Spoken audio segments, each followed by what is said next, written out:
जव हे सकळ सिद्ध आहे, हात चालावया पाय, तव तू आपले सोहित पाहे, तीर्थयात्रेस जावो चुकू नको. तीर्थयात्रेला गेलं पाहिजे.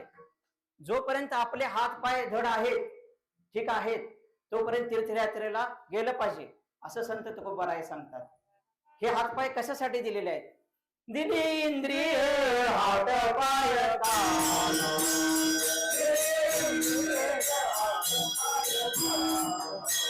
डोळे इंद्रिय हात पाय कान, हात पाय कान, डोळे मुख बोलाया वचन, डोळे मुख बोलाया वचन,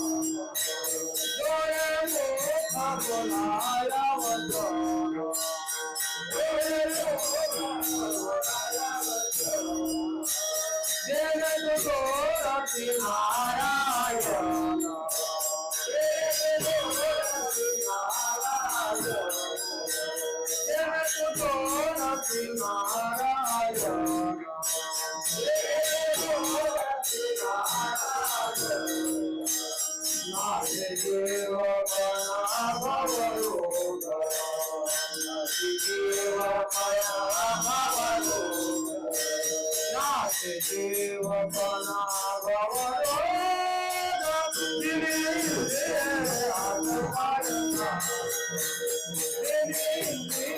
हात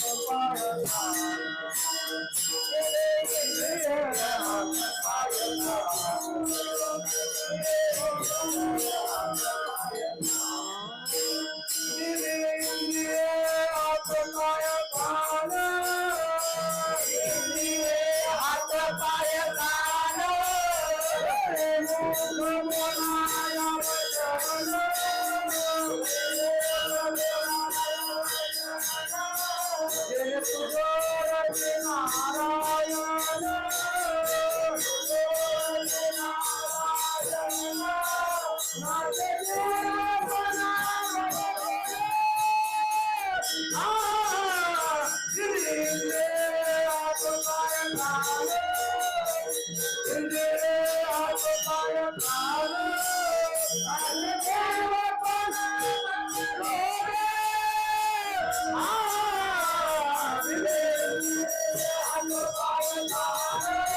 दिली हात पाय कान, दिली इंद्रिय हात पाय कान, डोळे मुख बोलाया वचन. पहा, सर्वांचं लक्ष येतं असू द्या. मी आता अभंग जो म्हटला, दिली इंद्रिय हात पाय कान, तुम्हा सर्वांना दोन हात आहेत का? हात वर करा सर्वांनी. ज्यांना दोन हात आहेत त्यांनी वर करा, एक्स्ट्रा असतील तरी पण चालतील. सर्वांना हात दिलेला आहे. कशासाठी? हात हे टाळी वाजवण्यासाठी दिलेले आहे, भगवंताचं नामस्मरण करण्यासाठी आहे, हात दान करण्यासाठी आहे. आणि पाय कशासाठी आहेत?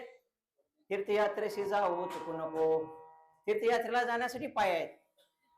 तर तुकोबारायाने त्या भक्ताकडे अभंग लिहून दिले आणि श्री काशी विश्वनाथाला विनंतीवर अभंग लिहून दिलेला आहे.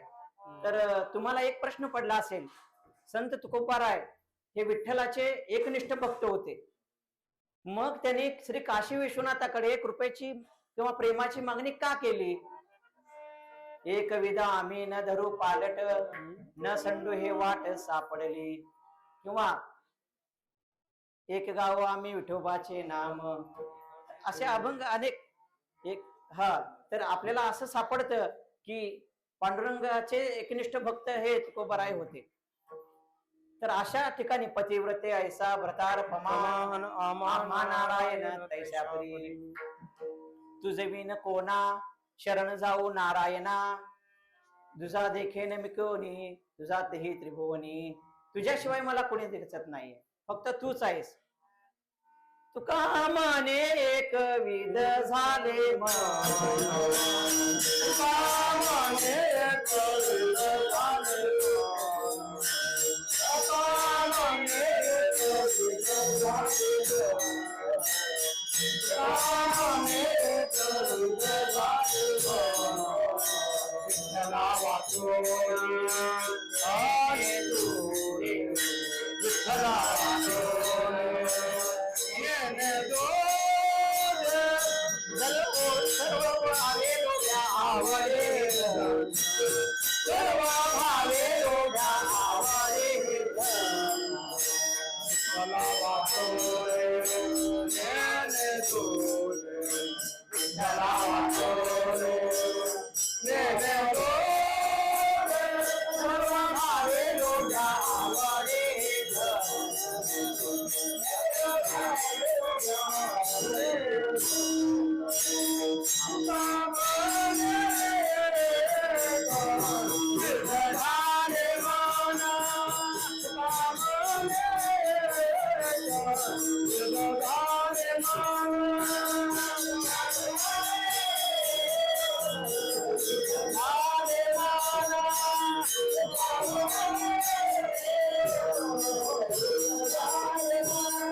आवडे धन सर्व भावे लोभ्या आवडे धन हे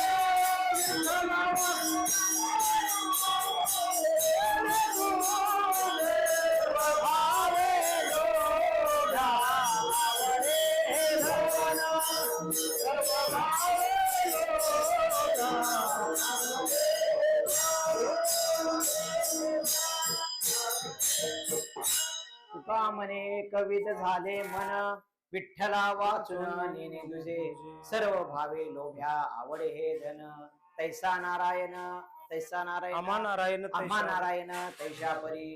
जसं एखाद्या लोभ्याला धन फार आवडतं, त्याचं अत्यंत प्रेम त्या धनावर असतं, तसं तुकोबराय म्हणतात की माझं विठ्ठलावरती प्रेम आहे.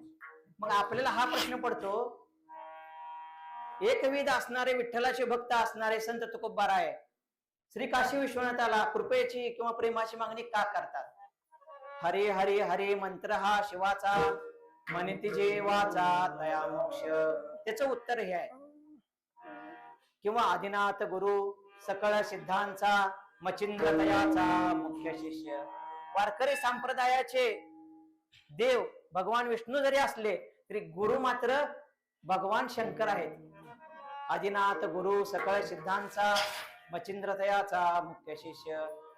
ओम नमो शिवाधी ओम नमो शिवाय ओम नमो शिवाधी ओम नमो शिवाय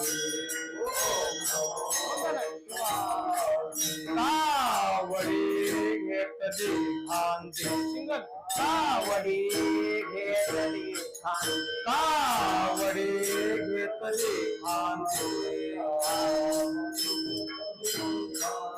मिळाले संत मानते मिळाले संत मानते मिळाले संत मानते मिळाले संत मानते त्याचे चरण वंदोरे कापड्या रे बोला त्याचे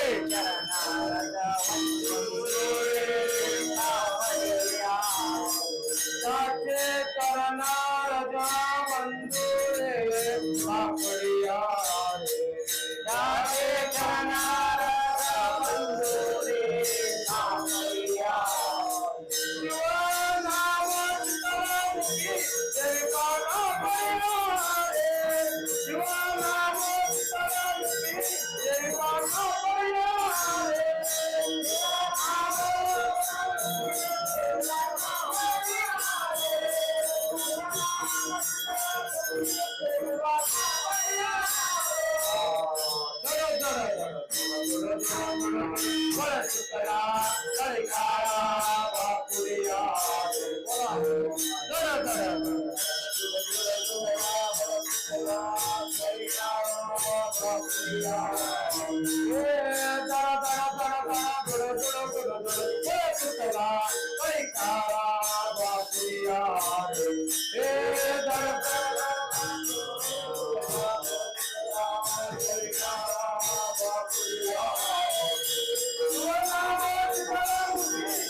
ओम नमो शिवाधी कावडी घेतली खांदी. पंढरपूरची पहिली वारी कुणी केली तर भगवान शंकराने केलेली आहे.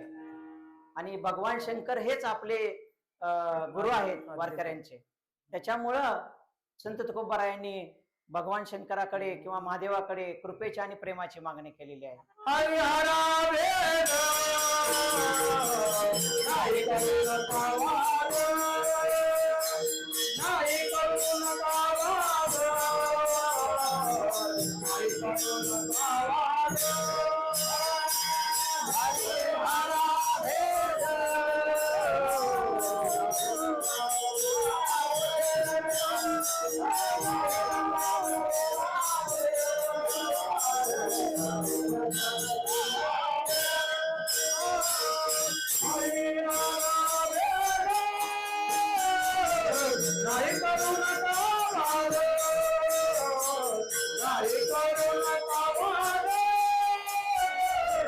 नाही करू नका वाद हरी हरा देव नाही करू नका वाद हरी हरा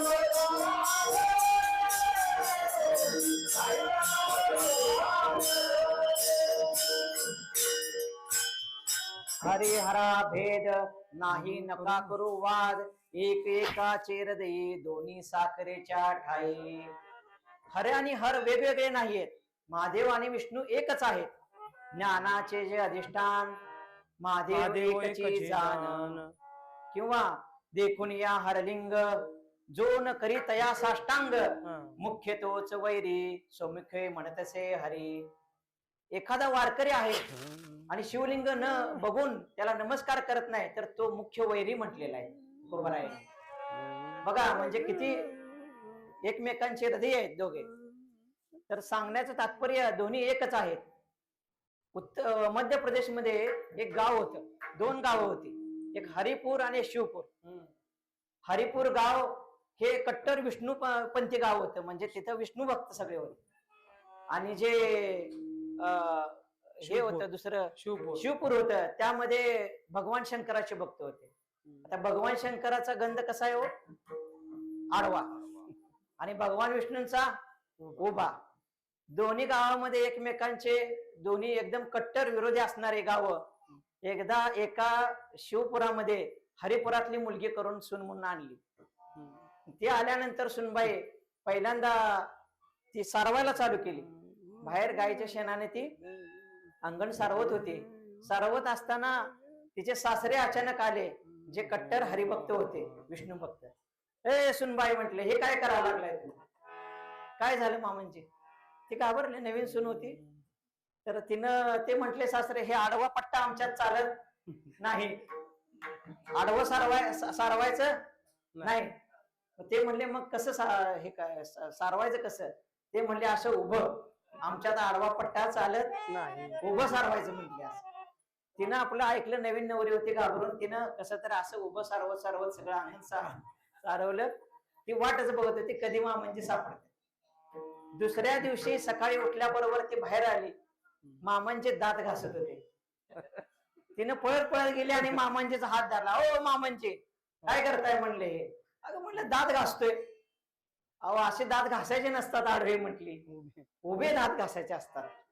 तुम्ही सांगितलं तुमच्यात आडवा पट्टा चालत नाही. मग तुम्ही उभे दात कसे घासताय? मग त्याला कळायला आपली चूक झालेली आहे. सांगण्याचं तात्पर्य एवढंच आहे की जे विष्णू भक्त आहेत त्यांनी महादेवाला प्रणाम करायचा आहे. त्यांची पूजा अर्चा करायची आहे. गुरु जे हे महादेवाचे भक्त आहेत त्यांनी विष्णूची पूजा अर्चा करायची आहे.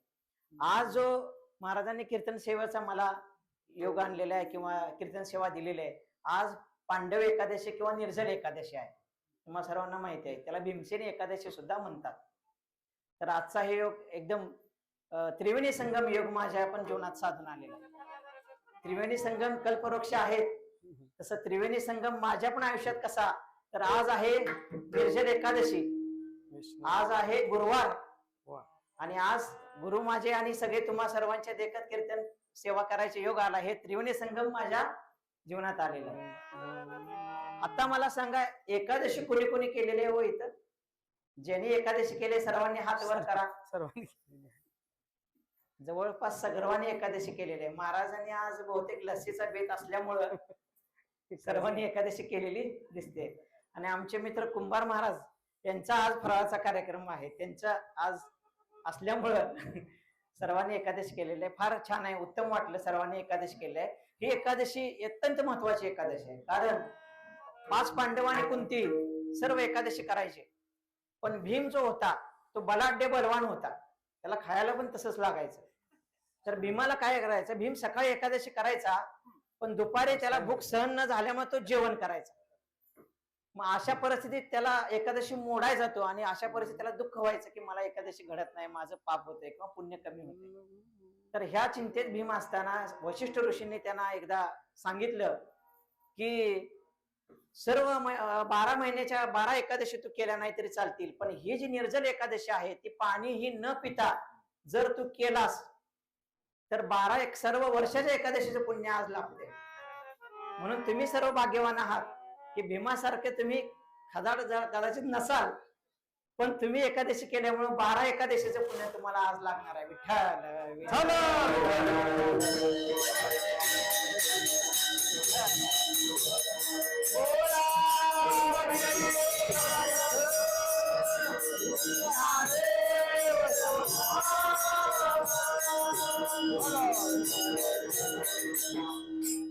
तुम्ही विश्वनाथ, तुम्हाला आता समजलं की कृपेची मागणी विश्वनाथांकडे तुकोबारायांनी केली आहे. तुम्ही विश्वनाथ, विश्वनाथ विश्वाचे मालक आहेत. भगवान शंकर हे विश्वाचे मालक आहेत. नाथ ह्या शब्दाचा व्याकरण दृष्ट्या अर्थ जर तुम्ही पाहिला, न अधिक अथ, अथ म्हणजे सुरुवात, ज्याला सुरुवात, न अथ म्हणजे सुरुवात ज्याला नाही असे, ज्याला अंत नाही असे श्री भगवान महादेव आहे. आदी अनंत शिव. महादेव शंकराचं वर्णन, जगाचे मालक आहेत, विश्वाचे मालक आहेत, देवांचे देव महादेव आहेत. त्यांचं वर्णन जर सर्वात सुंदर कुणी केलं असेल तर ज्ञानेश्वर माऊलीने त्यांचं वर्णन अतिशय उत्तम केलेलं आहे. वर्ग जयाचे साळुंखा, स्वर्ग जयाचे साळुंखा, स्वर्ग जयाचे साळुंखा,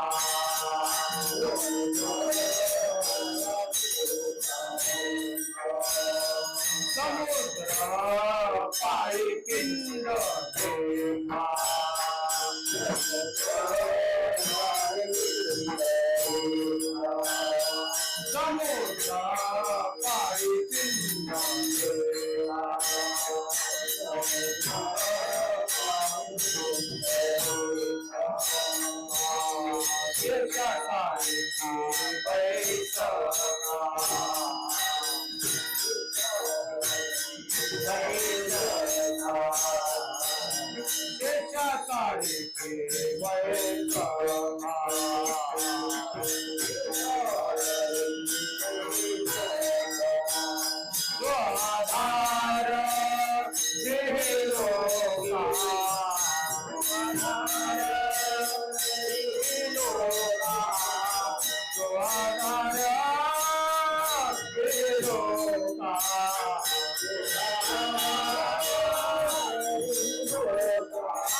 समुद्र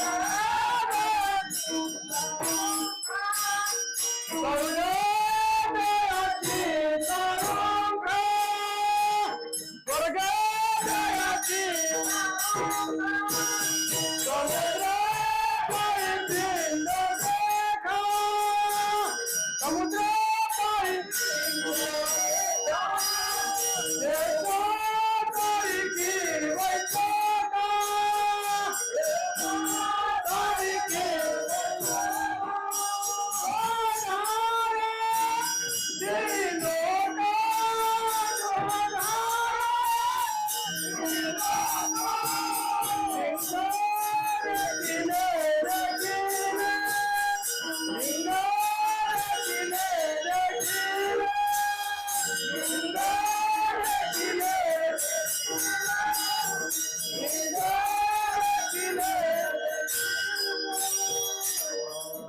स्वर्ग जयाची साळुंखा, समुद्र पाळी पिंड देखा, जो आधार शेषा सारिका बैसका, जो आधार तेही लोका, लिंग देखिले देखिले त्रिभुवनी विस्तारिले. ज्याची साळुंखा स्वर्गाला भिडलेली आहे आणि ज्याच्या समुद्रपाळी पिंड देखा, जे पिंडीचा खालचा जो भाग आहे तर समुद्राच्या तळाशी आहे, आणि जे लिंग आहे महादेवाचं ते त्रिभुवनी विस्तारलेलं आहे. अतिशय सुंदर वर्णन, असं सुंदर वर्णन कुणीही करणार नाही एवढं ज्ञानेश्वर माऊलीने केलेलं आहे. ज्याची आणि लिंग देखिले देखिले त्रिभुवनी विस्तारिले. ज्या ज्या भगवान महादेवाची अर्चन सूर्याने करतात, ज्या महादेवाला नैवेद्य म्हणून फळ म्हणून चंद्राला दाखवतात, चंद्राचा नैवेद्य म्हणून दाखवतात, असे आत्मलिंग असे ज्योतिर्लिंग संत ज्ञानेश्वर माऊलीने आपल्या हृदयात स्थित केलेले. असं ज्ञानेश्वर माऊली ह्या अभंगात सांगतात. तुम्ही विश्वनाथ दीन रंक मी अनाथ. आता संत तुकोबाराय स्वतःला दीन रंक अनाथ असं म्हणतात. आता तुम्ही मला सांगा, संत तुकोबाराय हे दीन रंक अनाथ होते का हो? तर नव्हते. ते उलट सावकार, जागीरदार आणि श्रीमंती शेतकरी होते. तुकोबाराय हे श्रीमंत होते, त्यांची दुकानं होती आणि दुष्काळाच्या काळामध्ये शेतकऱ्यांना जेव्हा पाऊस पाणी नव्हतं आणि काही पिकत नव्हतं, अशा वेळेला 35 लाख ची संपत्ती त्यांनी, जे काही उधारीच्या वह्या होत्या त्या इंद्रायणी मध्ये बुडवून टाकल्या. 65 लाखाची महाराजांनी सांगितलं, 65 लाखाची उधारी त्यावेळेला, त्याच्यावर पाणी फिरवायचे म्हणजे जोक नाही. तर असे तुकोबाराय होते. आणि तुकोबाराय हेच शेतकऱ्यांच्या कर्जमाफीचे पहिले जनक आहेत बरं का. आपण म्हणून ह्या सरकारनं केली, त्या सरकारनं केली कर्जमाफी, तुकोबारायांनी पहिले केलेली आहे. 35 लाख 65 लाखाची जी कर्जमाफी आहे ही शेतकऱ्यांसाठी तुकोबारायांनी पहिले केलेली आहे. मग ते तुकोबाराय दीनरंक गरीब असतील का हो? तुका म्हणे आम्ही राजे त्रिलोक्याचे, परिणाही कोणाचे उणे. किंवा तुका म्हणे आम्ही विधीचे जनिते, स्वयंभू आहे ते केले न हो. तिसरं एक प्रमाण तुम्हाला मी सांगतो, ज्याच्यानंतर तुम्हाला पटेल. नमो सद्गुरु तुकया ज्ञानदीपा, भव सिंधुसी बांधला सेतू जेने, अनाथादिनाकारणे तुकयाने. अनाथ दिना कारणांसाठी जे भवसिंधूचा सेतू बांधतात ते गरीब असतील का हो? ते कधीच गरीब. जो सेतू बांधू शकतात अभंगाच्या रूपामध्ये भवसिंधू तारून जाण्यासाठी, ते कधीही गरीब नसतात. तर संत तुकोबाराय हे श्रीमंत होते, ह्या आपल्याला प्रमाणाद्वारे पटतं. मग त्यांनी स्वतःला दीनरंक अनाथ का म्हटलं? ह्या अभंगामधून दीनरंक मी अनाथ असं का म्हटले? त्याचं कारण आहे, त्यांना कृपा प्राप्त करून घ्यायची.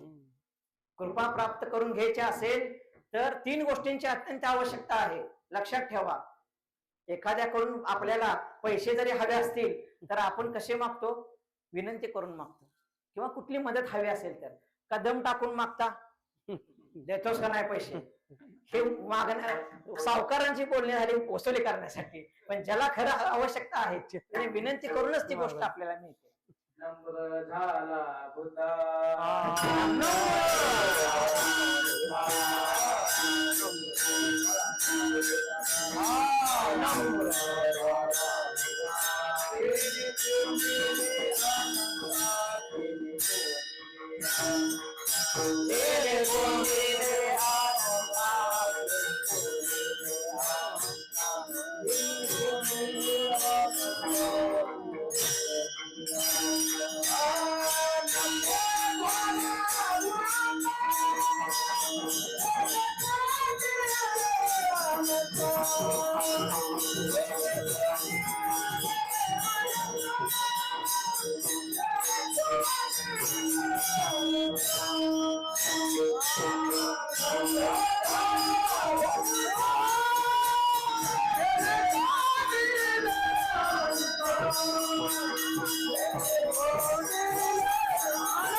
नम्र झाला भूता, तेने कोण दिले अनंता. ज्याच्यामध्ये नम्रपणा आहे ते भगवंताला कोंडून ठेवू शकतो, असा अभंगाचा अर्थ आहे. अति उत्तम प्रमाण दिलं महाराजांनी. तर सांगण्याचं तात्पर्य की 3 गोष्टींची अत्यंत आवश्यकता आहे कृपा प्राप्त करून घ्यायची असेल तर. पहिले महाराजांना सांगितले ती नम्रता तर हवीच आहे, नम्रता असेल तर कृपा प्राप्त होते. श्रद्धा अत्यंत आवश्यक, नितांत श्रद्धा फार आवश्यक आहे. नितांत श्रद्धा, नम्रता आणि तिसरी गोष्ट आहे अहंकार रहित शरणागती. हे 3 गोष्टी अत्यंत कृपा प्राप्त करायच्या असेल तर 3 गोष्टींची आवश्यकता आहे, तरच आपल्याला कृपा प्राप्त होते भगवंताची. आपलं उलट आहे, आपली एक तर मुळात कशावर श्रद्धा नाही, नम्र तर आम्ही कधीच होत नाही. आमचा मनका कायम ताटच असतो आणि शरणागती तर आम्ही कोणापुढे पत्करत नाही. अमेरिकेसारखं आमचं काम आहे. तर सांगायची गोष्ट की कृपा प्राप्त करायची असेल, भले कुठे येतं महाराजांकडे येऊ दे किंवा कुठेही जाऊ दे, कृपा विद्या घ्यायची असेल तर नम्रता फार अत्यंत आवश्यक आहे. कारण भगवंत हा नेहमी दुःख, दयाळू, दुःख किंवा गरजू लोक आणि ज्यांना अत्यंत आवश्यक आहे अशाच लोकांची भगवंत पाठीशी उभा राहतो आणि त्यांच्यावर कृपा करतो. कृपा कराल ते थोडी, पाया पडिलो बराडी. कृपा कराल ते थोडी. कृपा प्राप्त करून घ्यायची असेल तर आपल्याला कृपेचे अनेक प्रकार आहेत. कृपा प्राप्त करून जर घ्यायची असेल तर आपल्याला तशी पात्रता हवी असते. एक उदाहरण तुम्हाला सांगतो म्हणजे तुम्हाला पटेल. कृपा करणाऱ्यापेक्षा काही वेळेला कृपा करून घेणारा श्रेष्ठ असतो. उदाहरण सांगतो म्हणजे तुम्हाला पटेल. हनुमंतरायावरती भगवान प्रभू रामचंद्रांनी कृपा केली. हनुमंतराय एका उड्डाणामध्ये लंकेला पोचले, पण ज्यांनी कृपा केली ते भगवंत प्रभू रामचंद्र कसे गेले हो? सेतू बांधून त्याच्यावरून चालत गेले. म्हणजे कृपा करून घेणारा सुद्धा श्रेष्ठ असतो, पण त्याची पात्रता असायला हवी. कृपेचे अनेक प्रकार आहेत. आपण थोडक्यात बघू. फार वेळ कमी, 3-4 तासच महाराजांनी आपल्याला दिलेले आहेत. कृपा प्राप्त करून घ्यायची असेल तर त्याचे कृपेचे अनेक प्रकार आहेत. शब्द कृपा हा एक कृपेचा प्रकार आहे. तर ज्ञानेश्वर माऊलीने रेड्याला किंवा आपण महिषा त्याला आपण म्हणतो त्याच्या मुखी वेद बोलवले. तर ते कसे केले? तर शब्द कृपेने ती कृपा केली शब्दाची आणि त्याच्यानंतर तो रेडा होतो तो वेद बोलू लागला. परत दुसरं एक उदाहरण तुम्हाला सांगतो शब्द कृपेचं. आमचे सद्गुरू धोंडोपंत दादासाहेब त्यांनी एकदा पंगत अशी वारकऱ्यांची बसली असता पाऊस आला मोठा.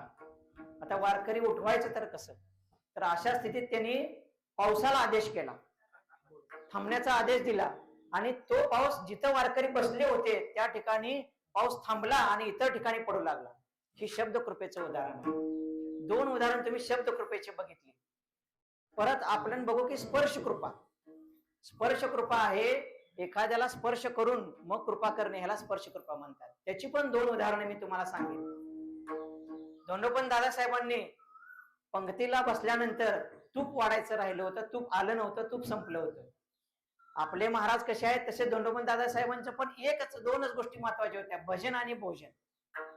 आपले महाराज पण, दुपडे महाराज पण, इथं तुम्ही जरी पावती नाही फाडली, अन्नदानाला निधी नाही मिळाला तरी स्वतःच्या खिशातले पैसे घालून इथं अन्नदान करतात आणि भजन कधीही चुकवत नाहीत. म्हणजे भजन इथं कार्यक्रम असतोच.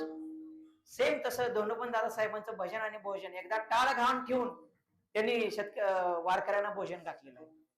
तर असे वारकरी, असे संत त्या काळात होते. तर त्यांनी एकदा तूप कमी पडलं जेवणाला, तर त्यावेळेला एका माणसाला आदेश दिला की चंद्रभागेचं पाणी आणा. 4 घागरी भरून पाणी आणलं, त्याला स्पर्श केला आणि त्या पाण्याचं तूप झालं. ज्या लोकांनी हे प्रसंग पाहिलाय त्यांना मी सुद्धा भेटलेलो आहे बरं का. म्हणजे फार वर्षापूर्वीची गोष्ट आहे, ती व्यक्ती आता वारलेली आहे. पण स्पर्श कृपेचं महत्व. आणखी एक उदाहरण तुम्हाला सांगतो स्पर्श कृपा काय असते. आपले दुपडे महाराज आहेत. पाठीमागे एकदा इथं कार्यक्रम चालू होता, आरती सुरू होती. एक लहान बाळ रडू लागलं. एवढं रडू लागलं 2 तास ते रडायचं काय थांबेना. त्याच्या आईनं सगळे प्रकार केले, दूध पाजलं, खेळवलं, हवेत फिरवलं, ते काय रडायचं थांबेना. आपले महाराजांना हळूच कोणीतरी जाऊन दादामानेंनी सांगितलं की असं बाळ रडते. सगळ्यांना तिकडे लक्ष जात. महाराज गेले आणि त्याला भस्म लावून असा हात ठेवला, त्याबरोबर ते चावी फिरवल्यासारखं बाळ रडायचं थांबलं. हे स्पर्श कृपेचा प्रकार आहे. स्पर्श केल्यानंतर हे घडतं. तिसरा प्रकार आहे कृपा दृष्टी. कासवीचे बाळ वाढे कृपा दृष्टी, दुधा नाही भेटी अंगसंगे. प्रेम नाही सांगता बोलता दाविता, अनुभव चित्ता चित्त जाणे. त्या अभंगामध्ये तुकोबाराय म्हणतात, कासवीचे बाळ वाढे कृपा दृष्टी, दुधा नाही भेटी अंगसंगे. कासव जे असतं ते बाळाला कधी दूध पाजत नाही, नुसतं प्रेमानं बघत असतं, त्याच्यावर कृपा दृष्टी पडते आणि म्हणून ते बाळ वाढतं. कृपा दृष्टी निहाळिले आपल्या पदे बैसविले, वापर कुमा देवर विठ्ठले भक्ता ज्ञानेश्वर माऊली म्हणतात. थोडं माग असे घुमते कृपादृष्टी हा एक प्रकार आहे. वारकरी संप्रदायामध्ये सगळ्यात प्रचलित प्रकार कोणता आहे तर तो मस्तकावर हात ठेवून कृपा करणे हा एक प्रचलित प्रकार आहे. तर तुम्ही- बाबाजी आपुले सांगितले